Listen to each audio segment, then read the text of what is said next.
Dear learners, I am Christina Georgy, your academic counselor for the MEG program. I welcome each and every one of you to my session. So, for those who are attending the session online, let me remind you that this particular session is specially designed for the course code MEG 05, which is titled Literary Criticism and Theory. The aspects discussed here will be based on the official study material for the same. As per the requests of some of our learners, this session will be recorded by me so that this will help you in your effective preparation for the upcoming TEE. We will be having discussions based on the blocks of MEG 5. Towards the end of the session, we will discuss the important questions, namely the previous question papers. So today, we will start off with block 2 of MEG 05. If you have an idea regarding your official study material, you will be knowing that block 1 deals with an introduction. It more or less serves as an introduction to the entire course. Alright, MEG 05 introduction is there in the playlist. You can listen to that as per your convenience. Alright, now we will start off with block 2. Once we start the study of literary criticism, where do we start from? Is it from the modern era or is it from the classical era? Yes, correct. Classical criticism.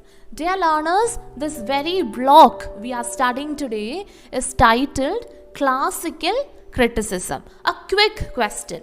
When you speak of the term classicism or classical, who are the familiar figures that would come to your mind?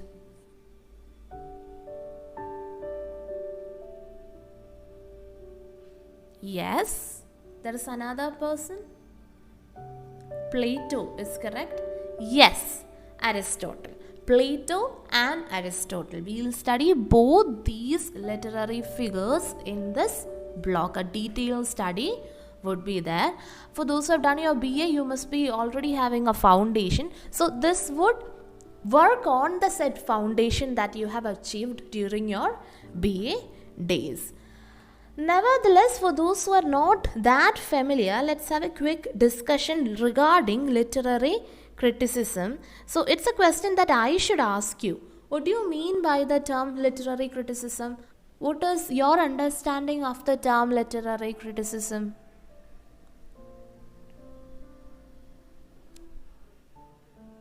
Okay, do you think criticism means an analysis as Aditya mentioned now? Is it an analysis? Is it an interpretation?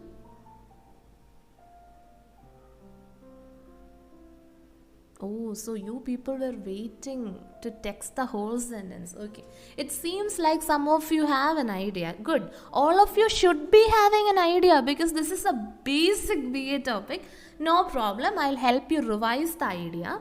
That is, as all of them rightly mentioned, literary criticism is basically a study of a literary work wherein an evaluation or an interpretation comes in. That is, it can be said as if the comparison, analysis, interpretation and or evaluation of works of literature. It is literary criticism. That is why we say works of literature. Alright. So, we already have an idea on this aspect. If not, refer to that video on literary criticism. I'll also share here. Now, why do you think literary criticism is important? It more or less helps to widen readers' understanding of an author's work. So, a literary criticism would more or less summarize, interpret, and explore the value of another work. Rather, what do you call a person who performs literary criticism? There is a term, very simple and obvious, but I want you to answer. Or do you call him a literary critic? Yes, all your answers are correct. Yes, a literary critic would be a much more specific term. Yes, fine and good. Alright, so a critic defines a comprehensive literary analysis that can challenge another reader's understanding of the text. There comes a bit of subjectivity, that is, it is according to the choice of this critic that a particular work gets analyzed. Alright, so, or for a criticism to be effective, I am speaking about literary criticism. For that matter, a literary critic should employ some lenses, right, in order to perform the analysis. For example, or consider me, okay, writing a paper, a research paper on Kate Chopin's Awakening. So for those who are not aware of Kate Chopin's Awakening, Kate Chopin is a female author, an American-based author, and it is her novel which has feminist stances, okay, that is the novel Awakening. If I am working on a paper, if I am trying to put forth a criticism of Kate Chopin's Awakening, you can call me more or less a critic because I am also writing criticism based on that. So in order to help my write-up, I will use some lenses. By lenses I mean I will use some framework, alright, in order to judge or evaluate that work of art. Now you must have already understood what I am about to ask you. What do you call such lenses that a critic uses in order to perform a piece of literary criticism? Yes, correct. I expected more people to answer. See, in this particular example, Kate Chopin's Awakening, the lens that I would use would be feminist theories. Because as I mentioned, you can analyze a lot of feminist perspectives in that particular aspect. Supposedly, if I am working on some class-based work that prominently presents caste or class system for that matter, then I would employ the theory of Marxism. Similarly, we have a lot of theories. We will study some of them in the coming sessions.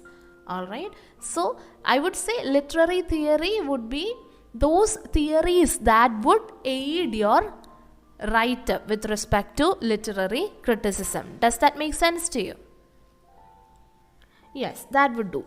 Now we'll move on to the block introduction. Remember, we are discussing block 2 of MEG 05. Alright, yes. So when we think of the block introduction, like any other course code, this particular course code is also divided into blocks, which are further divided into units. As I mentioned in my introduction, literary criticism owes its origin to the classical Greek criticism. It is then that we discussed Aristotle, Plato and the like. Glad that you have an idea. So in the 6 units of this particular block, we'll go through a historical account of literary criticism in Greece that culminated in the theories of who are the two people? Yes, Plato and Aristotle, regarding art in general and tragedy in particular. Remember, tragedy. There will be a question for your TEE based on tragedy with respect to this particular block. Remember that. Alright? Yes. If we look at Unit 1, it discusses some basic issues of literary criticism. I would say it discusses the features of classical criticism in general. And if we look at Units 2 to 5, these units deal with Aristotle and Plato in detail. It is basically what we already studied during the BA days plus something more. It adds on to what foundation you have already made during your BA days. Okay, and the last units, that is the very last unit, deals with the development of the art of dialogue. Remember, each unit is also accompanied by a section on relevant questions, a glossary and a reading list. Your attention on the glossary. Why is that important? Throughout the text, throughout the study material, you will have many mentions of theoreticians and writers and classical people, etc. So you must not be having a clear-cut idea on all these people. So this glossary would help you have an idea. It's like how I asked you to have an understanding of the appendix of MEG 1. When we studied MEG 1, there is an appendix there, right? So you should have an idea of what is there, what is mentioned there, and it would be appropriate if you can read and understand the lines of the poetry that we discussed also. Likewise here, glossary is important. Okay? Did I make that clear to you?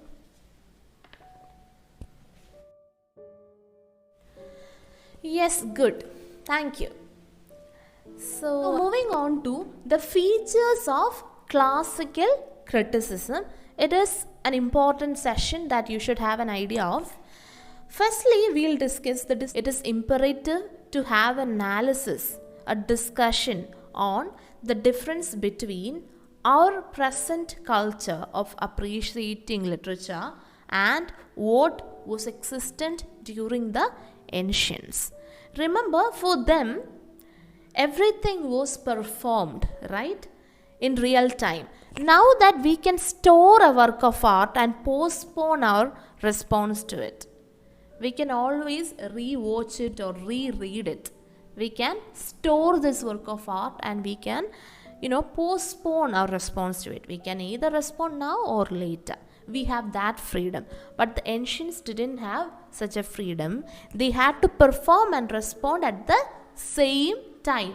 That is the case with the performances, the tragedies, etc. that you studied for the BA days. Remember?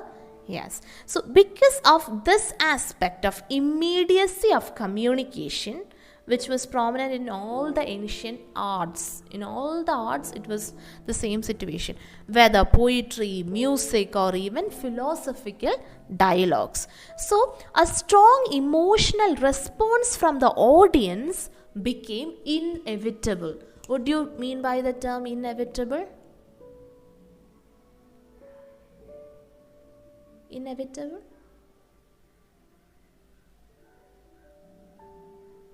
Not exactly. I would say unavoidable. I would say inevitable is synonymous to unavoidable. Very mandatory. Alright? Yes. Emotions acquired a primary importance in all the ancient literary concepts. These concepts include imitation, inspiration, ethics, or pleasure. We look at all these aspects in the coming units. When we think about the Greek art of imaginative creation, there are a couple of concepts that are very different from our present day ideas. Remember, it is the ancient classical Greek setting that we are speaking about. The individual poet, the playwright, the dramatist or musician, they were not supposed to make their mark by novelty or individual style. That is, they were never allowed to contribute something on their own. Novelty means something new could not be added. Why is that so? It is because they were never allowed to depart from the tradition. Everything was so very much traditional and no new kind of departure from the tradition was encouraged or allowed. So the ancients liked new things but as a continuation of tradition and the established norms. That is, they would appreciate new things but as if a continuation of what is already there, as if a norm. Alright. Also, the ideas of the artists were not welcome if they were shocking or very individualistic in thought. Any new kind of thing which is deviating from the tradition was not encouraged. Alright. Theories of art for this reason believed the artist to be an imitator. That is an important concept. We'll look at that. Is it clear so far? Are you able to follow me? Yeah, once you listen to my lecture and thereafter once you try to read the book, And if you listen to the audios provided, I mean the recorded sessions, then make sure that you have your book in front of you as well. Then you can read and hear at the same time, and that would be double useful, I believe. Another significant concern of the Greeks was the ethical value of art. Ethics is very much important, and it is very much connected to morality. Even in the field of research, we have research and publication ethics. Whatever we do, it is of ideal nature to have a look at the ethical side also. Okay, so not only must the poet, who is an imitative painter of this world created by the gods. It is believed that the poet is an imitative painter of this world and that he is created by the gods. There was also this prominence of the divine endowment in the artists, prominent during that time. So it was said that the poets should acknowledge his or her lower place, and that the poet, may that be he or she, just a minute, people are trying to enter.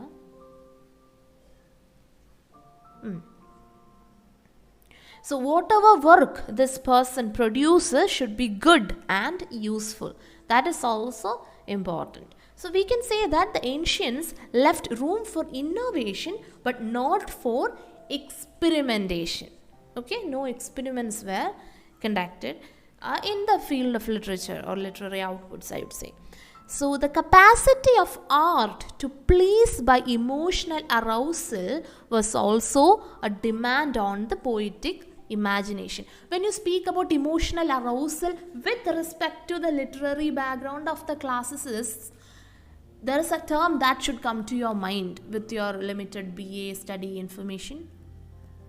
Emotions, arousal of emotions, pity and fear, purgation. Are you able to recollect? Yes. Catharsis.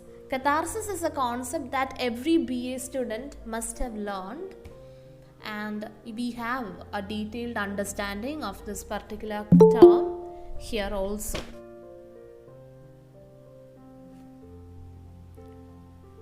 Now let's discuss what exactly is classical criticism. What do you mean by classical criticism? So I'll start off with a dictionary definition of the term classical. The Longman's Dictionary of Contemporary English defines classical as being in accordance with ancient Greek or Roman models in literature. That is something that you should remember. Very often students only speak about Greek or Greece. It is also the Roman classicism that should be taken into account. Alright. So which era is known as the classical era? That is a significant question. The 8th to the 4th centuries BC. So if you speak about the characteristics of the classical era, so we can say that this era can be paralleled in the history of human civilization for its brilliance in literature, not just literature but also philosophy and the visual arts. Alright. So one question that I would like to ask you is that very often, especially during your school days or during your BA days, some teachers must have asked you, have you read the classics in English literature? Some of you must have read some of the classics. So what are these classics? Or else can you give a few examples for these classics? Classics in English literature.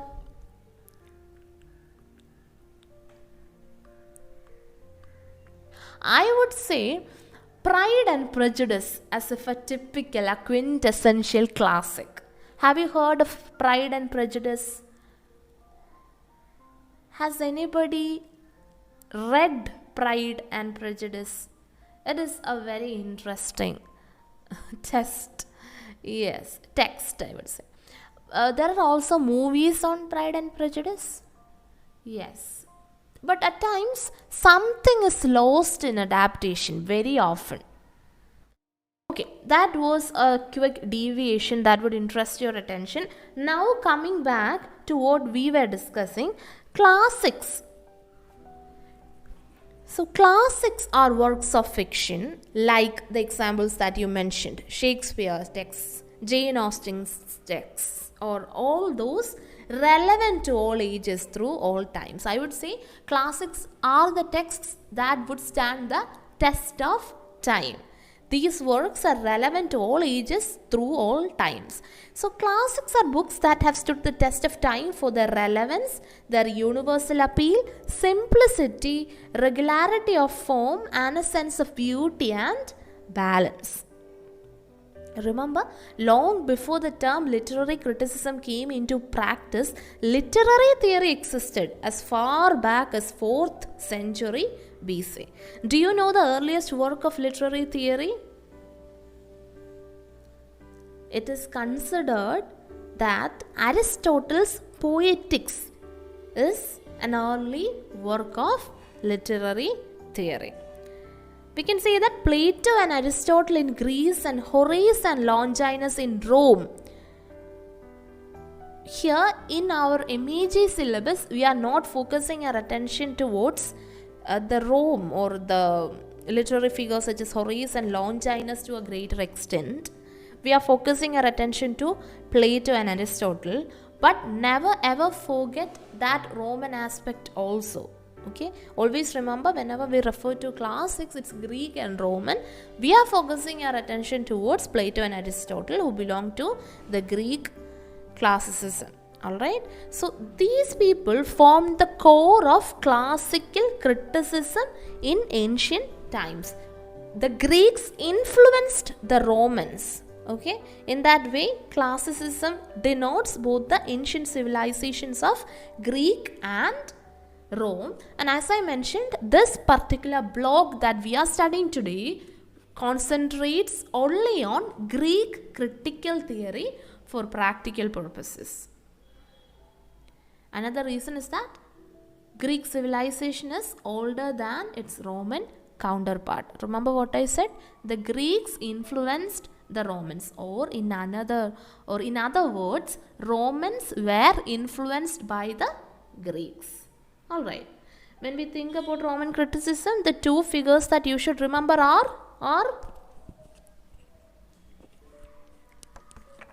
Romanil varunathu, yes, Horace and Longinus aanu. Keto. So, shall we look at Plato in detail? Yes, good. So, Plato was a student of someone and a teacher of someone else. So, do you have any idea regarding this? You must have heard of this during your BA days. Yes, correct. Plato was a student of Socrates. Correct. So, he was a teacher of another person.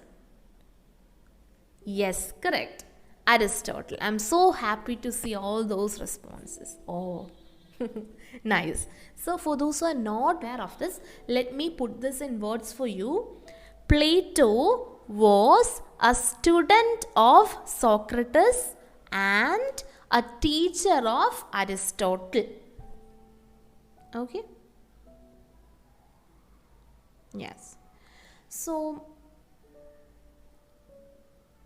some of the prominent works by Plato include Phaedrus, Symposium, Republic, etc. Keep that in mind. You need to know a few works of Plato. Should I repeat? Okay. So, student of Socrates, I would remember it as if SS, student of Socrates, and TA, teacher of Aristotle. You can find your own ways of remembering facts, especially when you study criticism or any such paper. Okay, SS, student of Socrates and teacher of Aristotle. So yes, we are about to discuss some of the main ideas put forth by Plato. One, he said that art is imitation and that is bad. By art, he would refer to poetry, drama, etc. So some of you must be wondering about the works of Plato, right? So his works include, it's all in your study material, alright? No worries. It's in your study material. Once you get your study material, play this audio and keep that, or keep the text in front of you so that you can look at the text and also listen to the audio. That would be helpful. Alright? Yes, the books include Phaedrus, Symposium, Republic, etc. There are many more. These are the main books that I would like to introduce at the moment. Yes.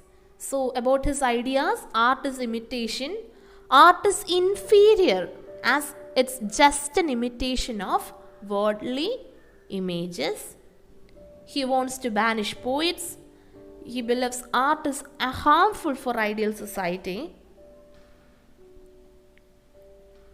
And he also believes art can generate dangerous imitative behavior.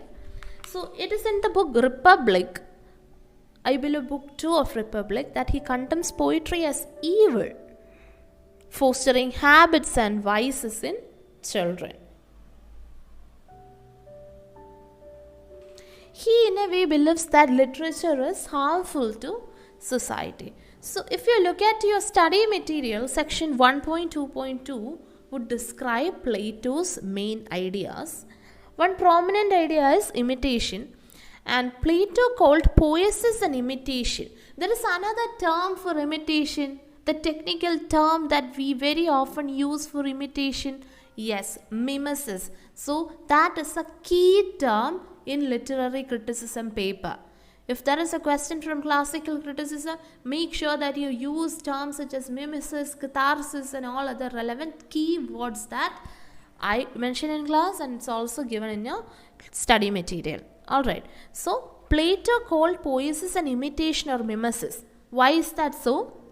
It is because he believed drama to be a reproduction of something that is not really present. He believed drama to be a reproduction of something that is not really present and is therefore a dramatization of the reproduction. That is why he called poiesis an imitation. Then he distinguishes between mimesis and diagenesis. So what are these two concepts? Mimesis is the speech of a character which is directly reproduced. I would say mimetic or mimesis is only when the dialogue is reproduced directly. For example, in a drama, if the dialogue is directly reproduced, that would be mimetic in nature. So if the poet tells the story, it would be diagenetic in nature. So we can say that diagenesis is a narration of doings and sayings. It is a narration of doings and sayings where the poet speaks in his own person and does not try to turn our attention in another direction. Alright, so if the poet tells the story, it is diegenetic in nature, and if it is a direct reproduction of the dialogues, then it is the speech of a character directly produced and it is mimetic in nature. That is the difference between mimetic and diegetic nature. That is the distinction between mimesis and diagenesis. These are two important concepts put forth by Plato. His basic argument against mimesis was that both drama and epic imitate the world of appearances. It's all imitation. Both drama and epic imitate the world of appearances. Continuing from Plato's thoughts, thereafter there emerged the Neoplatonists. What do you mean by the term neo? It refers to the term new. New Platon, those who followed Plato's ideas. So during the 4th and 5th centuries AD, they interpreted Plato's reality of abstractions to be the thoughts of God. So for those who asked about the works of Plato, if you look at section 1.2.2 towards the last paragraph, you can see Plato's works. These include Republic, Iron, Cratylus, Dialogues of Plato and Phaedrus. Okay, all these are his works. That paragraph would describe the works of Plato as well. do you remember we discussed the notion of the poet being divinely inspired? Yes, that idea is present in Plato's book titled Phaedrus, and it is in his work titled The Republic that he has talked about the place of the poet in a good society. In fact, in Book 2 of The Republic, he discusses the education of the good citizen. There he also examines the nature of poetry and the value of imaginative literature. So, in Book 10 of the Republic, he discusses the nature of poetry at length. His most important contribution to literary theory lies in the form of his objections to poesis.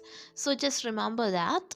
Now, let's have a look at some of the main views of mimesis by Plato.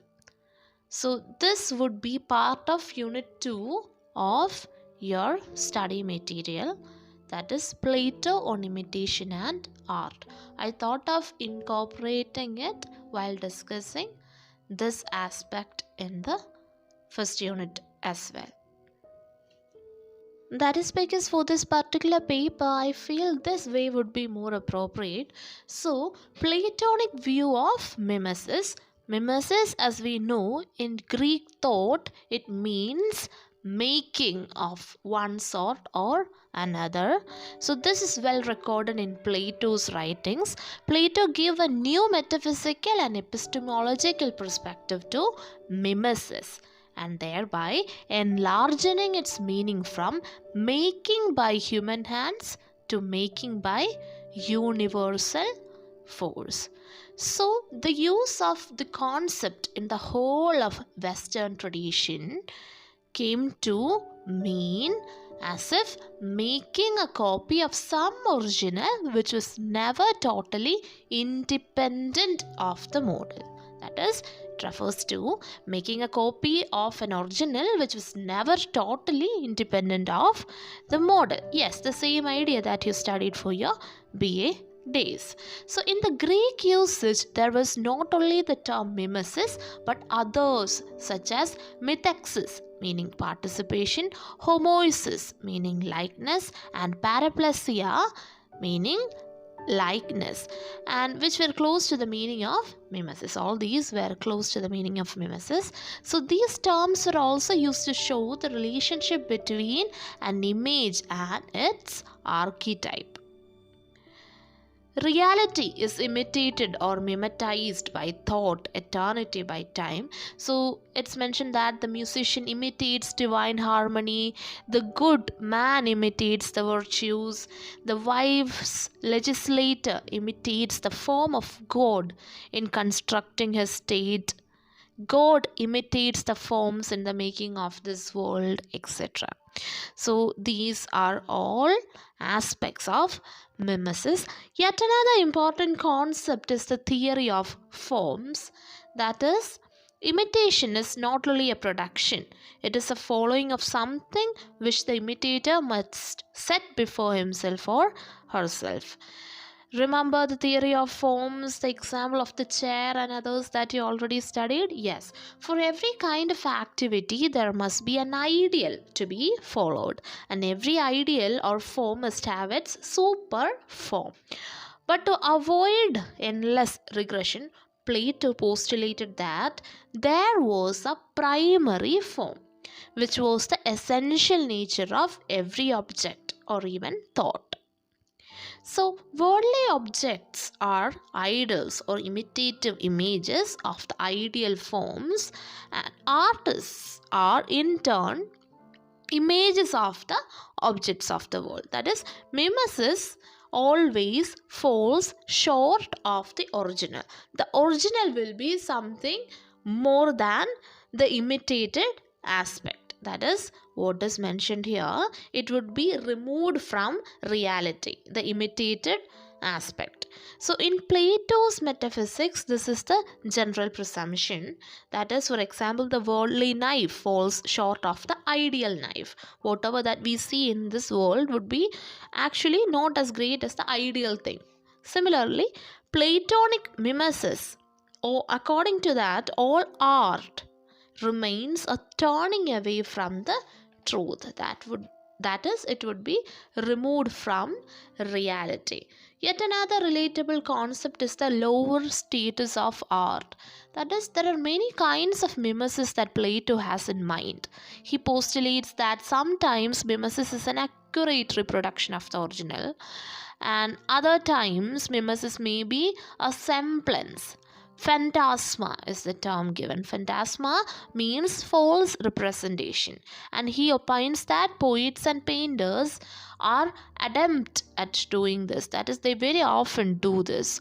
And this is the reason why Plato attributes the lower status to artists and poets, mainly because they employ semblance or false representation. Plato's definition of truth and his idea of social well-being are also notable.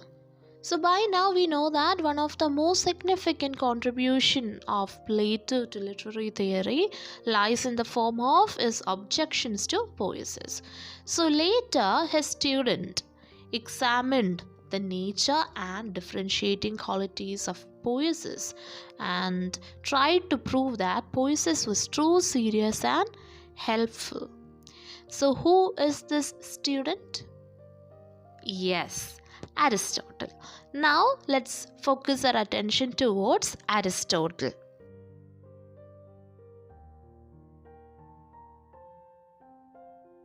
So we'll move on to Aristotle. Aristotle was the son of a well-known medical practitioner, and at the age of 17 he became a student of Plato. We already discussed the main ideas of Plato. His early works in dialogue form are mostly important. Aristotle, being the student of Plato, in a way based some of his dialogues on Plato, we can say.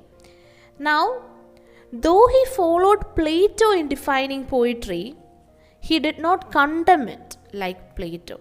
He regarded mimesis as a natural, healthy impulse.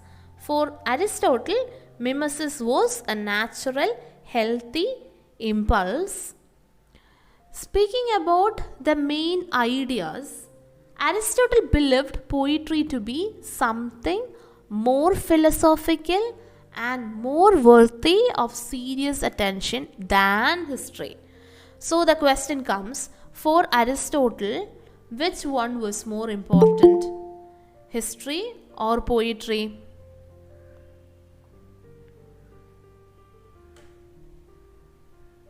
Which one was more worthy according to Aristotle?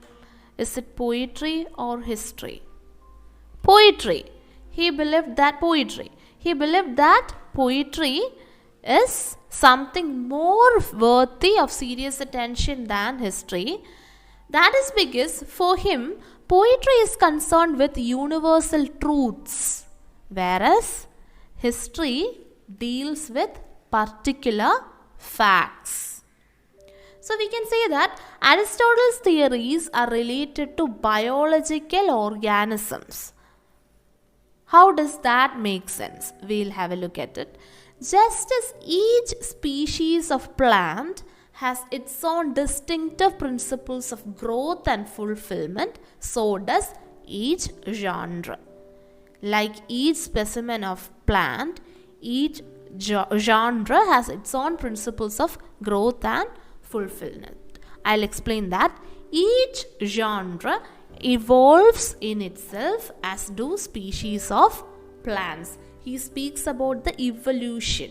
What Aristotle does by classifying poetry in this manner is that he avoids the judging of all works by the same standard, and he also avoids attributing uniquely individual qualities to individual works.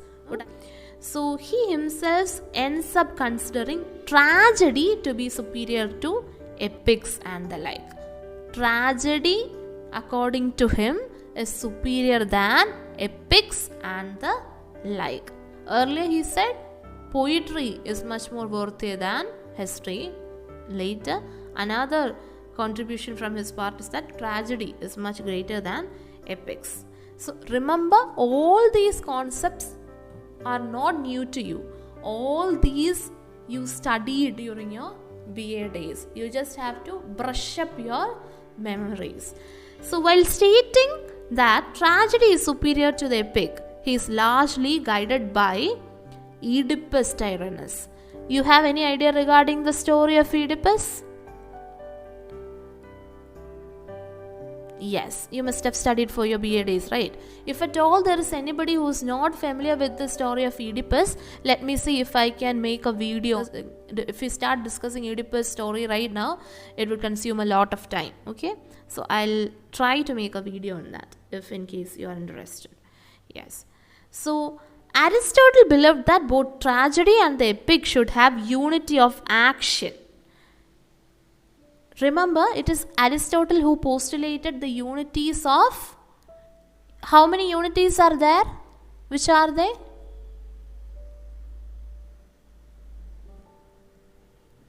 Yes, correct.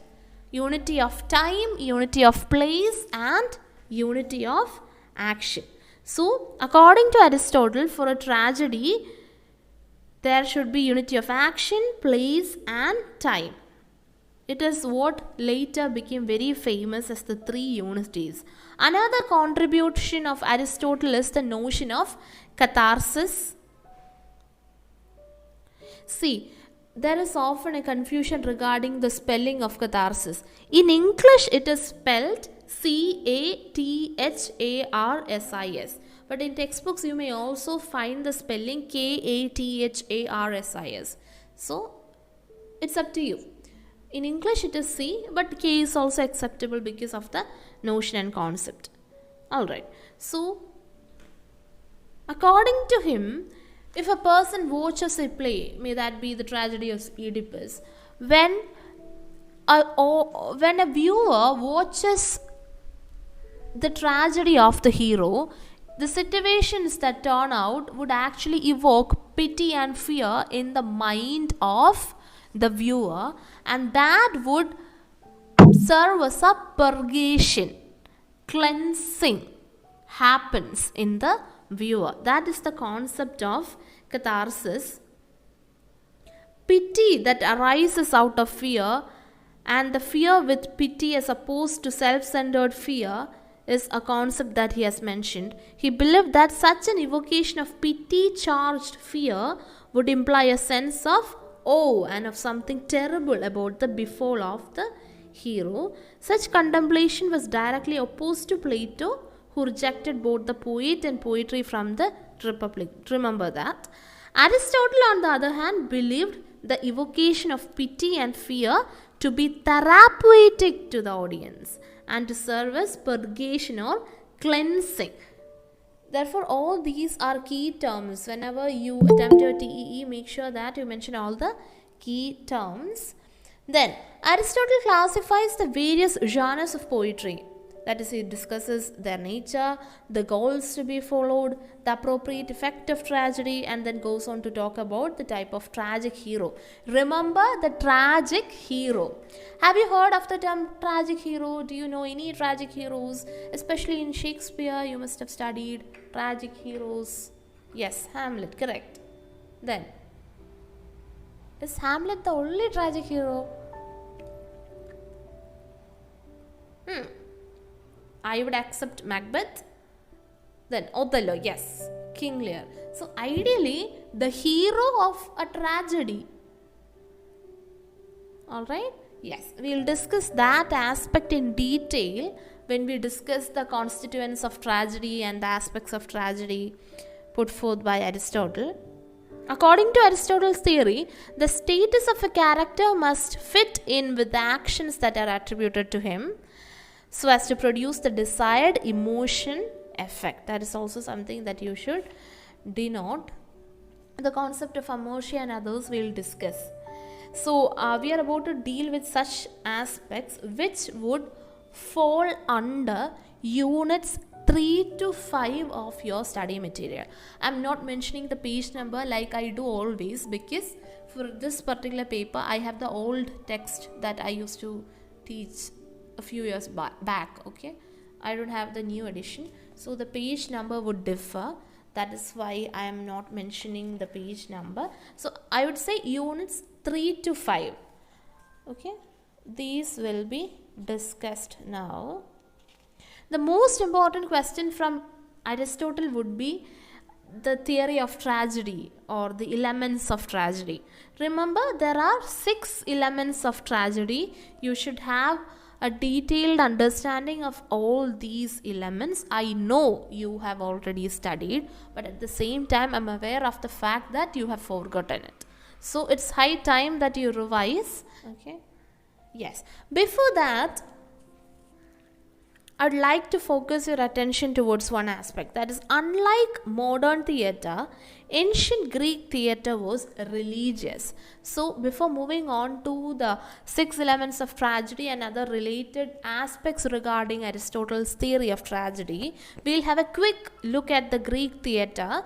Remember, the Greek theatre was more or less religious. Plays were performed only during festivals, I mean a time when society communicated with its ancestors and gods. Strong emotions generated by worshipping the gods, and the ancestors also provided an aesthetics of emotional arousal. Alright, the aesthetic value was formulated as catharsis. These dramatic festivals were often held at sites such as temples. Okay, yes. So the dramatic theory in the Poetics of Aristotle. Remember, it is seen in Aristotle's work titled Poetics. It consists of 4 principles of the ancient. So the 4 principles of Aristotle's Poetics are: 1. The concept of mimesis. 2. The treatment of various genres of poetry. 3. Division of tragedy. 4. Statement about catharsis. So for those who are looking for this book, it would come under unit 4. Okay, the introductory paragraph. Okay, so the 4 major principles, since somebody asked, I'll repeat once again. 1. The concept of mimesis. 2. The treatment of various genres of poetry. 3. Division of tragedy, that is the 6 elements. And finally, statement about catharsis. Many of these we already learned about, but ideally what all we studied falls under this particular book, that is Aristotle's Poetics. About the 6 elements, the first element is the plot, the second element is the character, third element is the thought, 4th element is language, 5th music, 6th spectacle. So there are also the Greek words mentioned. It would be ideal if you could study that also. Plot, mythos; character, ethos; thought, dynia; language, lexis; music, melopoeia; and spectacle, obses. Okay, it would be ideal if you could learn that also. So in the history of Western literature and aesthetics, all these 4 concepts, namely mimesis, genre classification, the 6 elements, and finally catharsis, have become the focus point of discussion. That is, even today in 2022 we are studying this. That shows the relevance of these. Now, if you look at unit 4 of your study material, they've given you detailed description of all the 6 elements of tragedy. It would be advisable for you to have a look at that. Okay, maybe they can ask you a question. Myth simply meant story, commonly translated into English as plot. Plot would be the English name.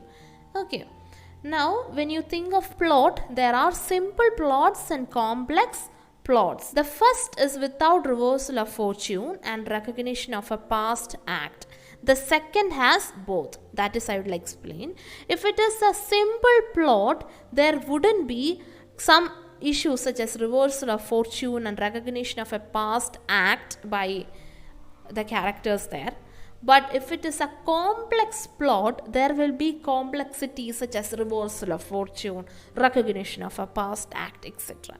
So, you must have studied the names for all these concepts. Remember peripetia and anagnorisis? Remember the BA days? Yes. So, peripetia is just the reversal of fortune, and anagnorisis is the recognition of a past act. Remember, peripetia can be useful in comedy too, even if it is ideally used in tragedies. Then comes Hamarshia. Okay, Hamarshia, or the tragic flow of the hero. So earlier when I asked you, you mentioned some tragic heroes. Can you now specify the tragic falls of these heroes as well? Somebody mentioned Hamlet, somebody said Othello. Can you type Hamlet and the tragic flow? Likewise Othello and the tragic flow. Any idea?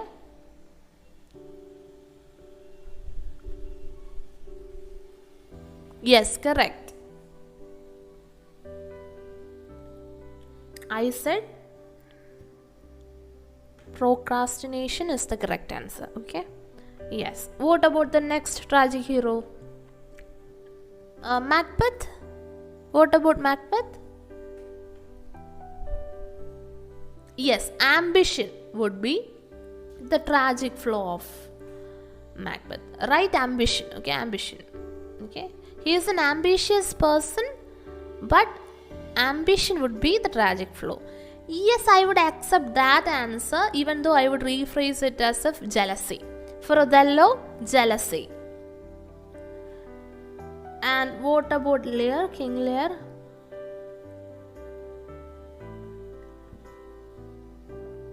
Let's say arrogance. Okay.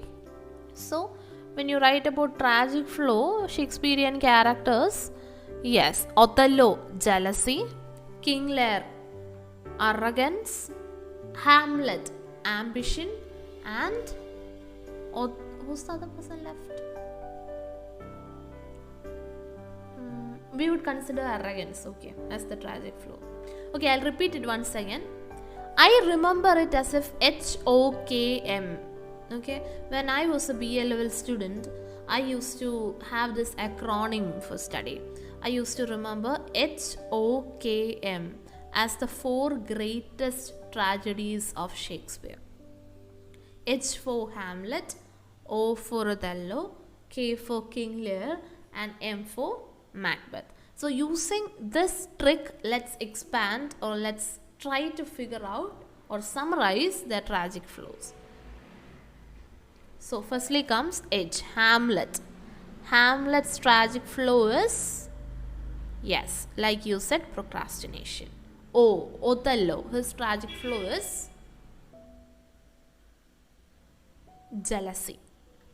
K, King Lear, his tragic flow is arrogance. And M, Macbeth, his tragic flow is ambition. So I took time to explain this because there can be a question. I've seen questions on Hamarshia, especially short questions maybe. Yes. So if they ask you a question, then you can explain with examples from Shakespeare also. Right.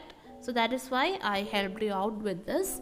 And another tip that I would like to give you is that, like the way I used acronyms to remember, you can also find your own ways to study and remember things.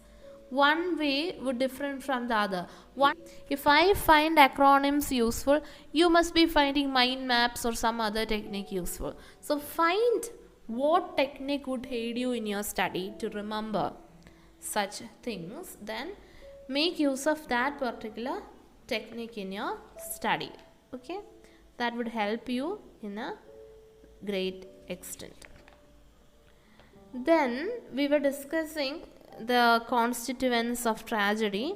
Ethos or characterization. Okay, that is not something unknown to you. You all know that. I don't think that needs much explanation. You can read the aspects in textbook also. The protagonist, all right, the inner questioning that goes on in the mind of a character and makes him choose one way or another is called dionyia. The ability to choose the moral fiber is called ethos. So that is something that you should keep in mind. That is also mentioned in your textbook under section 4.4. Then comes lexis or language in theatre. Lexis can be divided into two parts.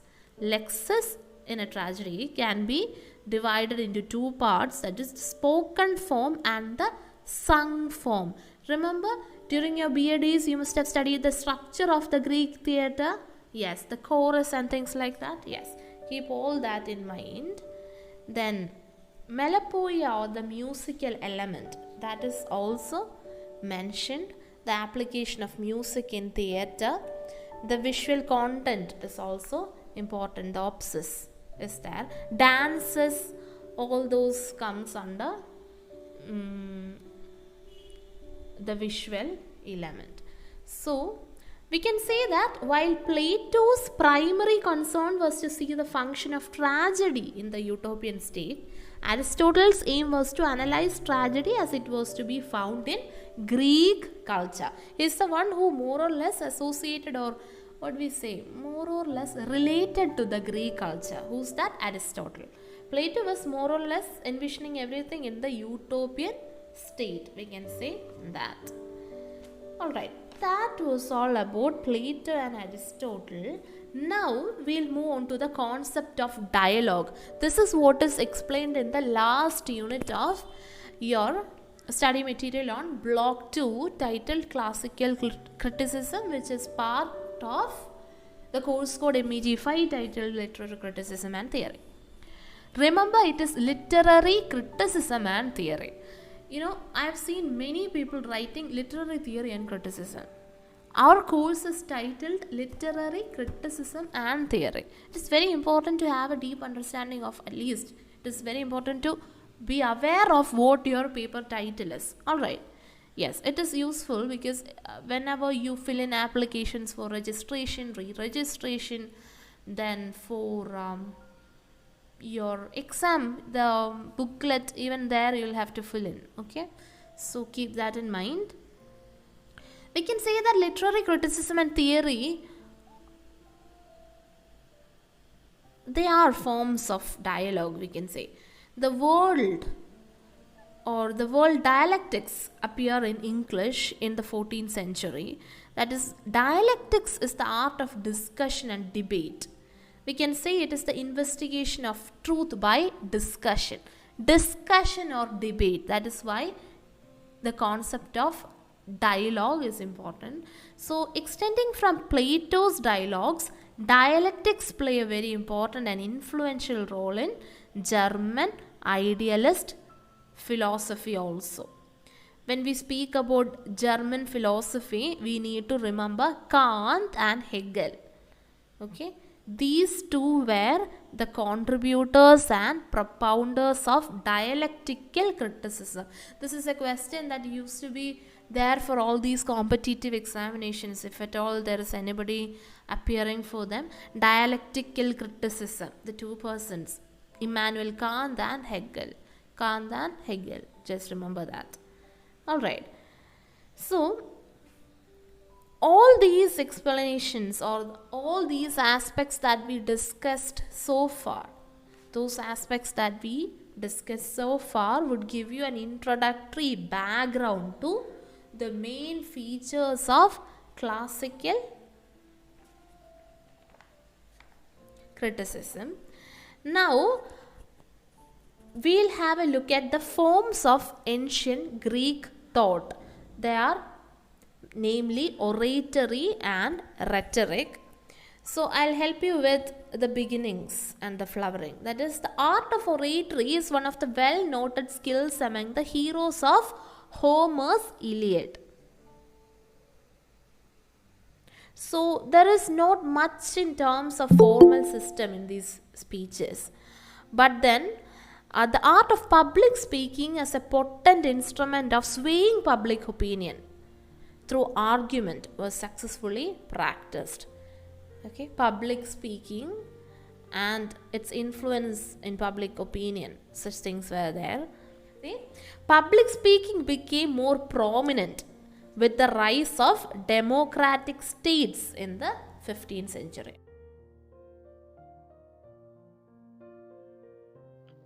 I suppose you have an idea regarding the term rhetoric. Rhetoric refers to the art of effective speaking or writing, especially the exploitation of figures of speech and other compositional techniques. So, moving back to the context, the art of rhetoric had a basis in practical usage. So, this developed the institution of speech writers. So, there were many speech writers during that time. One notable person is Isocrates, and he became very famous at the beginning of the 4th century. Why was he famous? He was a renowned rhetorician and speech writer. It is said that he was a poor orator though.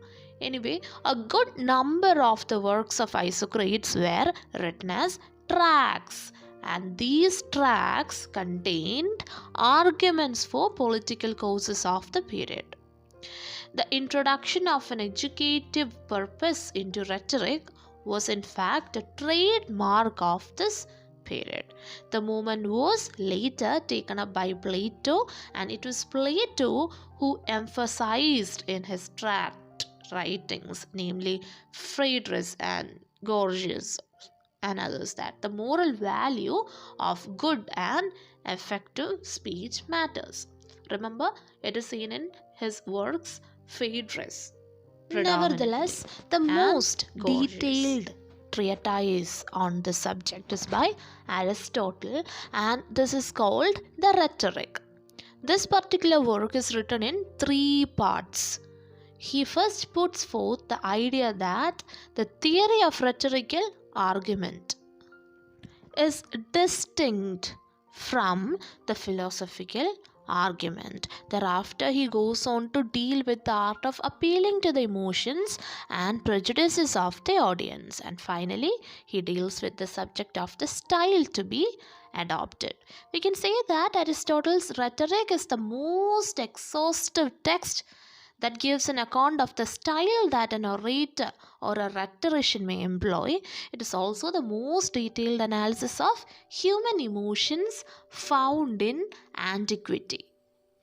Another interesting fact is that it was the Greek rhetorical tradition that prescribed that an oration should be divided into parts of speech, such as introduction, narrative, statement, proofs, and an epilogue. All the subjects were made to follow this pattern, whether it was a speech for legal, forensic, or even literary purpose. So this structure, we can say, formed the basic pattern of writing essays of all kind in the later cultures of the Western world, and is still being followed in legal and other formal writing. Dear learners, we already looked at how poetry was considered as if an inspiration. Poetry was regarded as a gift of the gods. The poet was considered a special person who was different from other human beings. Why was that so? It is because the poet received communication from the muse of poetry. In the sense, this particular poet was the prophetess of the muses. He or she was thought of as a person more or less in a state of possession. This placed him or her, that is the poet, in a position of power as well as privileged, but denied him or her the modern credit for individual innovation. We already looked at that earlier when we started off with the session, remember? It was also a matter of cultural belief that poetic knowledge is not cultivated by technique but by divine endowment. We know that. So, in simple language, for the ancients, poets were neither made nor born, that is, they were chosen by the gods. Poetry was not considered to be entirely within the control of the poet. Yes. I suppose all of you have an idea regarding myths, right? Myth is the core of all Greek poetry, drama, narrative, prose, and even lyric. The Greek word mythos simply means story. Yes, we had an idea regarding that.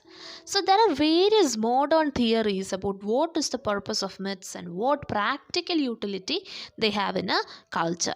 Remember, all these theories are ways of looking at the history and literature of the non-European cultures, such as Native American and Asian or ancient Mediterranean, through the eyes of the Euro-American nations that have lost their own myths and faith in the religious cosmology of Christianity. Thus, myths can be seen by moderns as if a narrative showing conflict of natural elements or indicating a cycle of seasons or the cycle of fertility, growth, and decay, etc. So, let's quickly have an idea regarding the styles of poetry as well. It seems that in the 15th century BC there were two major styles, namely high and low style. Remember, there was one person who ridiculed this style.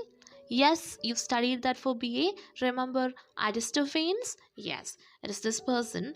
But later we can say the full scale categorization began with Theophrastus, for whom the major characteristic styles were austere, elegant, and majestic. Which are they? Austere, elegant, and majestic.